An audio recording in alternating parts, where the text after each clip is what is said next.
I was working at home, and my wife screamed and yelled, "Abe just got shot."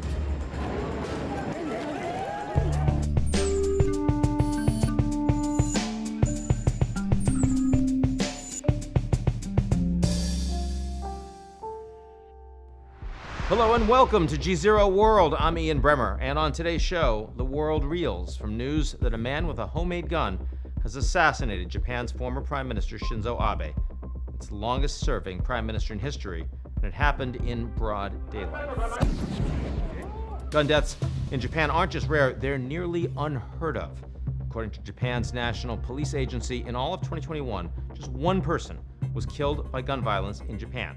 Compare that to the United States with 45,035 firearm deaths that same year. Just days after Abe's murder, Japan's ruling party and its coalition made strong gains in a key parliamentary election, helped by an outpouring of sympathy for the late former prime minister. What will be Abe's legacy, and what's in store for Japanese politics and for the country's geopolitical ambitions in the region? I'm discussing all that and more with a man who knew Abe very well, former special advisor to the prime minister, Tomohiko Taniguchi, who will join me from Tokyo. But first,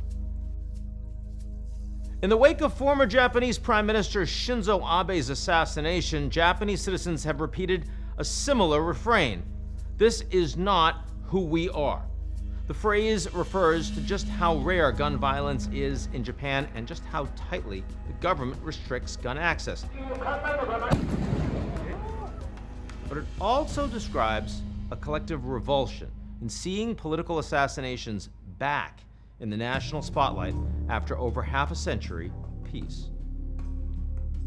On November 4th, 1921, Prime Minister Takahashi Hara was walking at Tokyo Station to catch a train to Kyoto when a railroad switchman harboring right-wing sentiments stabbed him to death. And at the very same train station, 9 years later, nearly to the day, a member of an ultra-nationalist secret society shot Premier Yuko Hamaguchi. He died of his wounds months later. And in a 1932 attempted coup d'etat, a group of young far-right Navy cadets stormed Prime Minister Tsuyoshi Inokai's residence, shot him dead. His last words were reportedly, "If we could talk, you would understand," to which the young officers replied, "Dialogue is useless." The cadets' original assassination plan had also included murdering an English film star named Charlie Chaplin. Yes, that Charlie Chaplin, who was visiting the Japanese Prime Minister. The plotters were hoping to provoke a US-Japan war, but they were thwarted because they were unable to locate Chaplin. He was watching a sumo wrestling match with the Prime Minister's son at the time. Shinzo Abe's own grandfather, Prime Minister Nobusuke Kishi, was stabbed in the thigh and severely injured during a political event in 1960. And later that same year, during a televised political debate, a 17-year-old ultra-nationalist stormed the stage and stabbed socialist politician Jiro Asanuma to death. A photograph of the stabbing later went on to win the 1961 Pulitzer Prize. While incidences of political violence have occurred on a smaller scale in Japan since then, Asanuma's 1960 murder was the country's last high-profile political assassination until Prime Minister Abe's death earlier this month. After 62 years of peace, many citizens believed this horrific tradition was a relic of the early 20th century. We've yet to fully grasp how Abe's assassination will reshape Japanese politics, but in a key parliamentary election held last Sunday, his ruling party made sizable gains, a success that was surely propelled by an outpouring of sympathy for Abe. The victory will extend Abe's legacy and could even allow his supporters to achieve some of the political goals that eluded him during his time in office. Today, I'm discussing Japan's uncertain road ahead and what it could mean geopolitically for the Asia-Pacific region in general, and China in particular, with a former advisor and a very close friend to Shinzo Abe, Tomohiko Taniguchi. He now joins me from Tokyo. Tomohiko Taniguchi, thank you so much for joining us again on GZERO, and please accept my condolences for the horrible events. Thank you. It's been a painful couple of days. You, of course, were very close to Prime Minister Abe before, during, after his two separate stints in office. I cannot imagine what was going through your mind personally when you heard the news. Tell me where you were on the day and how you learned, and walk me through it a little bit. I was working at home, and my wife screamed and yelled and said, Abe just got shot. Of course, I could not believe. Who could believe such a thing? And then came a piece of news that no vital sign could be detected. So I prayed and prayed and prayed. I think the nation also did the same until finally 3 minutes past 5 p.m.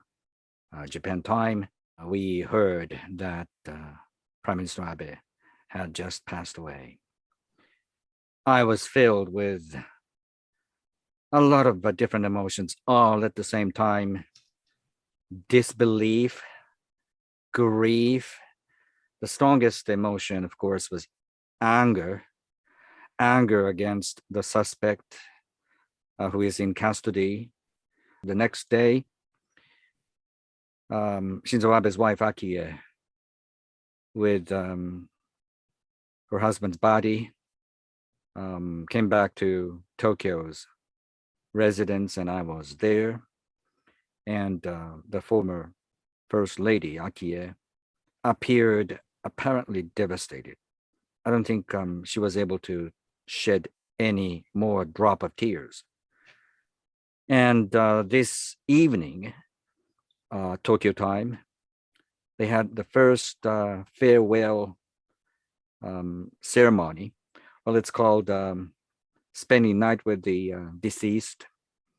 And it drew a huge number of people. And when where Prime Minister Abe was shot, there's always a very long line of people who wish to leave flowers. I mean, this is, so alien to Japanese society. You've had entire years where there's been no deadly gun violence, the entire nation, and then suddenly the most important, the longest serving prime minister in Japanese history gunned down and killed. I mean, it's like it's another planet all of a sudden. I'm wondering how you think the nation can process this, right? In the United States, it's thoughts and prayers, it's outrage, you move on to the next cycle. In Japan, it couldn't be farther from that. So I'd like you to share your thoughts on that issue. And it's too early for me to actually chew and digest what happened. But at the same time, I don't think this is a tip of any iceberg, because it's such an isolated incident. The suspect is such an isolated individual who had very few friends himself. And he was monomaniac on a lot of things, one of which was to manufacture homemade guns. Who could prevent such an individual from resorting to unspeakable acts like that? Certainly, the police may deserve accusations, because not many members of the police, it looks, were looking behind the prime minister. So one of them or two of them should have taken a close look at what was going on behind the scene, behind the Prime Minister Abe speaking. But yes, as you say, it's almost like a parallel world. And if in another parallel world, Shinzo Abe was alive, I would very much like to fly over there. That's the sort of feeling. Well, let's talk a little bit about his legacy, because from the United States, we talk about the Quad. We see all of this new architecture both engaging with the United States as well as bringing democracies in Asia together. Talk to us about his legacy. How is Japan and how is the world different because of his premiership? Many in the United States and other parts of the world associate Japan with entrepreneurship exhibited by such individuals as founders of Sony and Honda. But those were the days that happened 40, 50 years ago. Over the last 20 plus years, until Shinzo Abe came back, there had been almost near zero growth. People in the age bracket of 30 to 55, if you like, went through absolutely no growth. And in the meantime, there's been a very much reduced sense of, let's say, self-efficacy and self-esteem. The sense that if you work hard, you could do that. The fantasy of a little engine that could no longer held in Japan. Shinzo Abe wanted to change that because unless and until you could have younger generations to be more forthcoming, it's useless, isn't it, for the nation to talk anything about building arsenal, beefing up defense arrangements. So the first and the second and third most important thing for Shinzo Abe was always to bolster the morale, the collective morale of the young people. And there is no silver bullet panacea for any government to do such a thing. So he had to try a lot of things. He had to pull a lot of strings. And in the meantime, people would feel naturally very much uneasy if the geographic setting around Japan remains very much shaky and unpredictable. So in order for people in Japan, especially the young people, to be feeling assured, feeling safer about where they live, Shinzo Abe had to travel abroad to forge better alliances and robust alliances, certainly with the United States. And in addition to that, with countries such as Australia and India, which is why Shinzo Abe sometimes is called a real architect of the Quad, bringing in India and Australia to the US-Japan alliance relationship. So that's the positive side of the legacy. But he did not accomplish a lot of things too. The Constitution was not changed, something he really wanted to have happen. Yeah. Right. What I was trying to say, Ian, was the rapprochement between Russia and Japan. Well, it's impossible now for any country to talk anything about that. But Shinzo Abe wished to finally have the peace treaty with Russia, aiming that by so doing, Japan could lessen the military tension that might that is actually coming from the north, that is to say from Russia, because Japan, unlike any other advanced nations, is encircled by three undemocratic, militarist, authoritarian nuclear regimes of Russia, North Korea, China. So Shinzo Abe wanted to decrease the tension, at least from Russia, to little avail. Now, for the first time ever in Japanese modern history, the country is faced with three different military threats from Russia, North Korea, China. But luckily, because of the legislative attempts that Shinzo Abe used so much capital to carry out, now it is possible for Japan's armed forces to work more closely with US forces. So the joint collaborative deterrence capacity between the United States and Japan has become much, much more substantial And I think that message has been well received by Beijing, Xi Jinping, and his colleagues. Now, Prime Minister Kishida has said that he wants to continue the legacy that Prime Minister Abe has left. Do you think that that directly includes the constitutional issue and in a sense, normalizing the role of the Japanese military? The way, for example, that Olaf Scholz, the new Chancellor of Germany, has begun. That's my wish. That's in my wish list.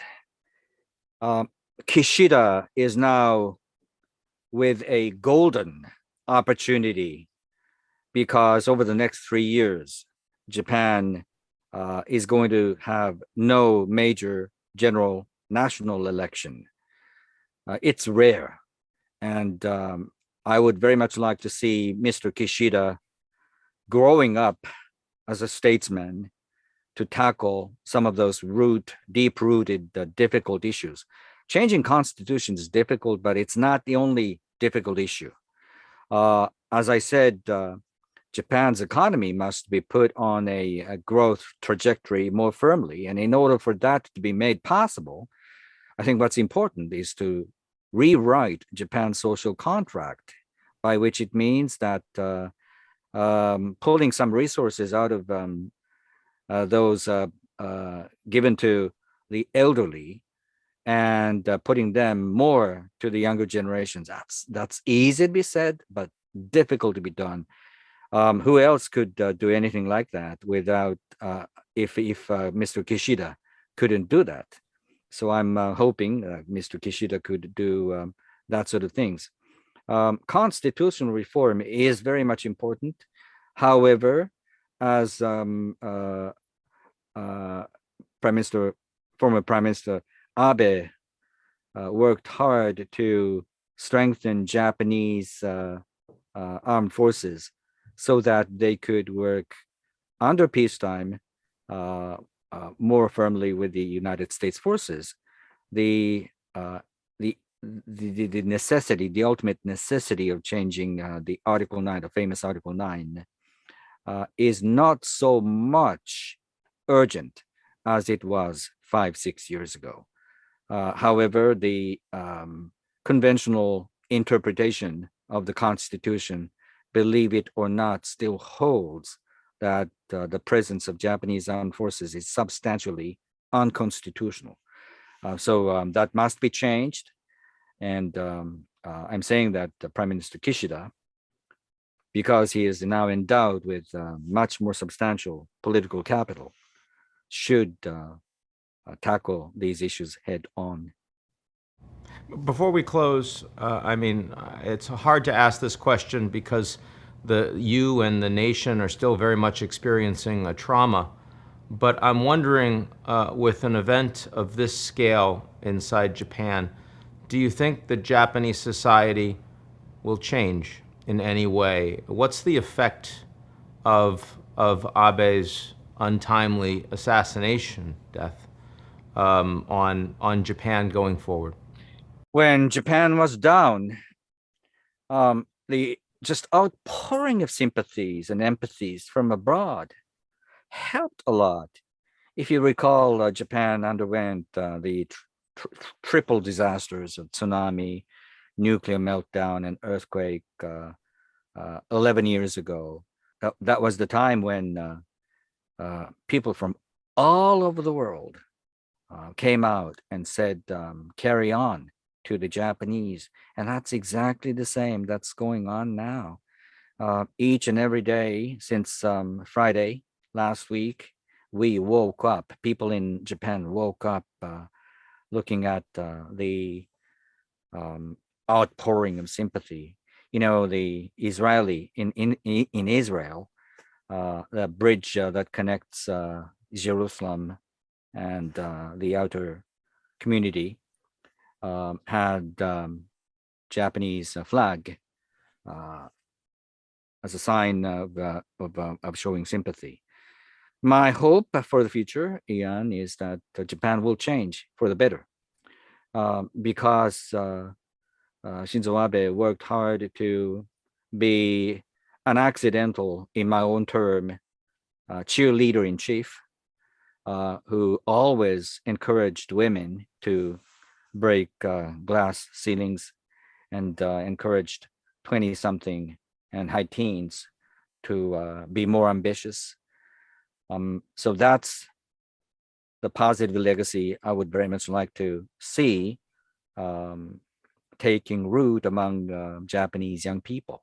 And if that's going to happen, really, Japan is going to be a different place in a better sense of the word. Well, Taniguchi-san, I look forward to seeing you personally in better times, and I thank you for joining us today. Thank you. Thank you very much for having me.